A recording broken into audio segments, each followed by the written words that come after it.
नईम पंजूथा साहब, आप तो इस वक्त कहना चाहिए सही वाली मुखालफ, हिज़्ब मुखालफ की जमात आप हैं। आप भी चाहते हैं कि चीफ इलेक्शन कमिश्नर जो है वो इस्तीफ़ा दे दें पहले, फिर आगे मामला चले। ये आपकी ज़बानी भी सुन लूँ मैं, बार एसोसिएशनों का बयान अभी समझ नहीं आया हमें। बहुत शुक्रिया जी, बड़ी नवाजिश।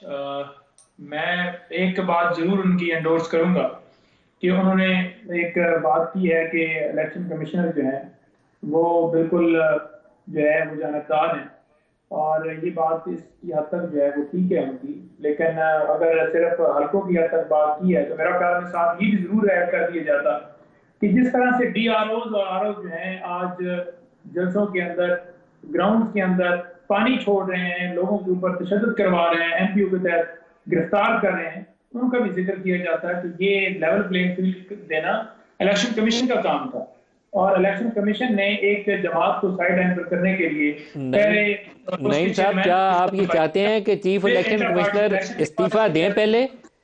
अभी भी जी। नईम साहब, क्या आप ये चाहते हैं कि चीफ इलेक्शन कमिश्नर पहले इस्तीफ़ा दें फिर साफ इंतखाब होंगे? ये बार एसोसिएशनों के मुतालबा यही है। मैं आपकी ज़बानी सुनना चाहता हूँ। PTI की तरफ से आप आज शायद सरगोदा से मुझे पता चला आपने देखिए नॉमिनेशन फॉर्म भी हासिल किए हैं, लेकिन पहले सबसे मुझे ये बयान दें अपना। आप चाहते हैं कि चीफ इलेक्शन कमिश्नर इस्तीफ़ा दें फिर इंतखाब हो?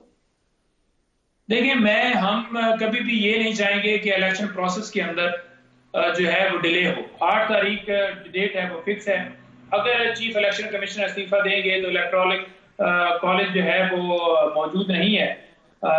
जो इंतखाब करे वहां पर लीडर ऑफ द हाउस वो भी नहीं है। वो भी तो ये सारा मामला जो है पहले आपने देखा कि हमने फ्री एंड फेयर इलेक्शन की अगर बात की तो हमारे ऊपर ये लगाया गया कि आप इलेक्शन डिले करवाना चाहते हैं, इसलिए आप दरखास्त लेकर गए हैं। हालांकि हम तो ये कह रहे थे कि फ्री एंड फेयर इलेक्शन के लिए ये ROs का मामला जो है ये डिसाइड किया जाए कि इंतजामिया से नहीं होने चाहिए।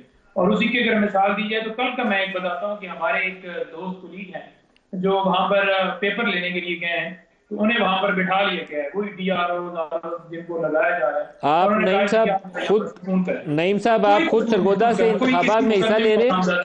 नईम साहब आप खुद जो है सरगोदा से इंतखाबात में हिस्सा ले रहे हैं कौमी असम्बली के। जी मैं नॉमिनेशन पेपर जो है वो जमा करवा रहा हूँ जी, NA की किस हल्के से? सीट के ऊपर जी। जी NA 82 के ऊपर जी। सुबह मेरा दिल है जी वहां पर नॉमिनेशन पेपर जमा करवाएंगे जी। तो मैं सरगोदा ही मौजूद हूँ कॉन्स्टिट्यूंसी। जी। उनका ही और ये बिल्कुल जी, ये कॉन्स्टिट्यूंसी पेरा जो किसकी? है पेरा के साथ एक तरफ तो ये आपके है वो ये जो चीफ इलेक्शन कमिश्नर की कॉन्स्टिट्यूंसी? इलेक्शन कमिश्नर साहब तो इनके वोटर हैं। जी जी ये बिल्कुल। तो सिकंदर साहब हो सकता है आपको वोट डालने आए नईम साहब। सिकंदर साहब ऐसे ये तो बताते हैं कि इमरान खान साहब के वो फैन हैं, उन्हें बेहतरीन खिलाड़ी भी मानते हैं। अब पता नहीं हमें भी उसी तरह से मानते हैं, ये किस तरह से मानते हैं देखना पड़ेगा।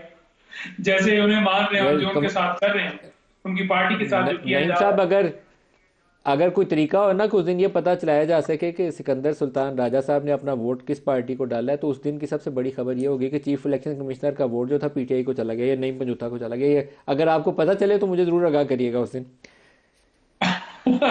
जरूर बताऊंगा। लेकिन जो उनके आसार हैं वो तो यही कहते हैं जनाब के टिकटों के हवाले से भी अगर बात करनी है आप जो है वो नए चेयरमैन से कर लें। आपकी चेयरमैन तो चेंज हो गया।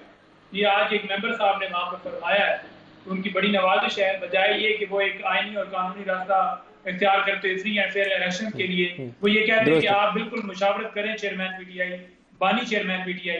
लेकिन उन्होंने ये कहा कि जनाब नहीं, आपके चेयरमैन तो नए आ गए, तो क्या कहा जा अच्छा, सकता है। इधर अहमद बिलाल साहब, जो PTI वाले अभी नईम के साथ पता नहीं क्या होना है।